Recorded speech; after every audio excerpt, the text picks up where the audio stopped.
आज हम इस कहानी के माध्यम से ये जानेंगे कि बुरे कर्मों का फल मिलता है या फिर नहीं। यह कहानी है चंपकलाल नाम के एक सेठ की। उस सेठ के घर में रामू नाम का लड़का नौकरी करता था।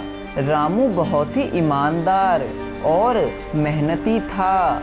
रामू दिन रात सेठ सेठानी की दिल से सेवा किया करता। एक दिन सेठ अपने कमरे में बैठा रो रहा था। क्या हुआ आपको? आप रो क्यों रहे हैं जी? मैं अपनी बुरी किस्मत पर रो रहा हूँ। भगवान ने मुझे इतनी धन दौलत तो दे दी, परंतु हमें कोई बच्चा नहीं दिया। मेरा भी दिल करता है कि मेरा एक प्यारा सा बच्चा हो जो मुझे माँ कहकर बुलाए, परंतु किस्मत में जो लिखा है वही होता है। आप दुखी मत होइए। भाग्यवान, हमारा कोई बच्चा तो है नहीं।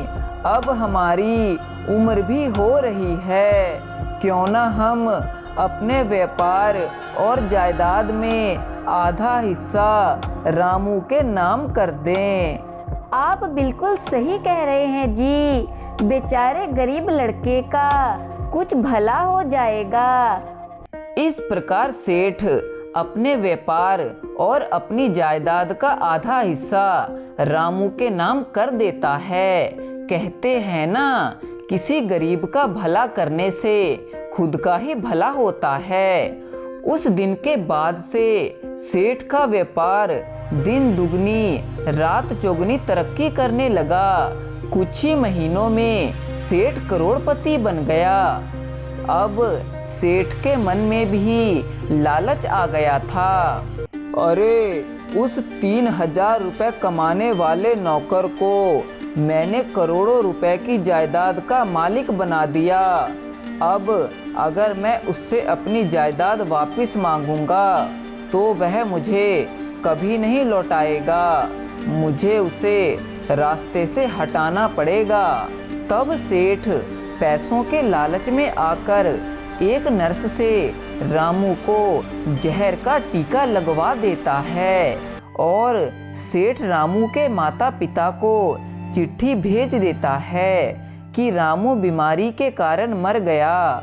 रामू के माता पिता बहुत ही दुखी हो जाते हैं, क्योंकि उनका इकलौता बेटा अब इस दुनिया में नहीं रहा।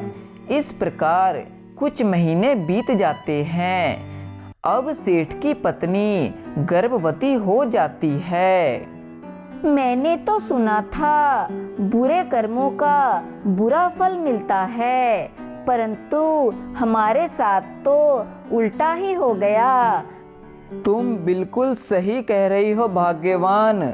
मैंने उस गरीब रामू को मरवा दिया और हमारे घर में खुशियां आ गई। मुझे लगता है यह कर्म धर्म सब झूठ है। तब कुछ दिनों के बाद सेठ के घर में एक सुंदर से लड़के का जन्म होता है। अब सेठ और सेठानी बहुत ही खुश होते हैं। सेठ अपने बेटे चंपक की सभी इच्छाओं को पूरा करता है।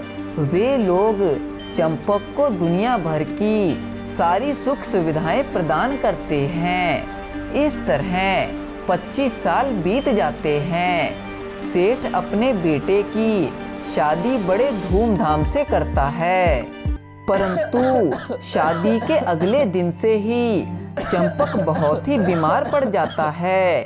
तब सेठ अपने बेटे चंपक को देश के सबसे बड़े डॉक्टरों के पास ले जाता है, पर वे सभी डॉक्टर भी उसका इलाज नहीं कर पाते और इलाज में सेठ की दुकान, घर, सारी जायदाद तक बिक जाती है, पर कोई भी डॉक्टर चंपक का इलाज नहीं कर पाता।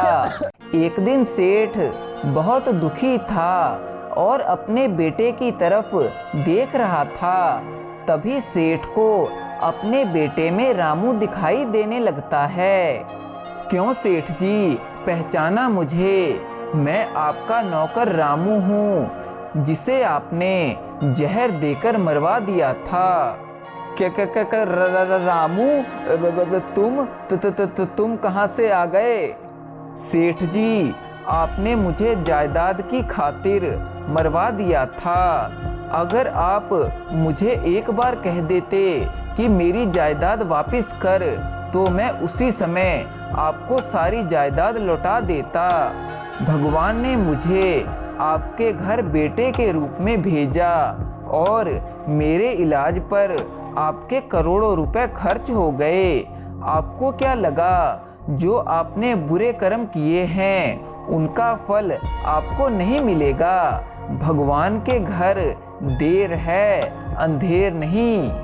पर बेटा, हमने तेरे साथ बुरा किया, मैंने माना, परंतु तुम्हारी पत्नी का इसमें क्या कसूर है?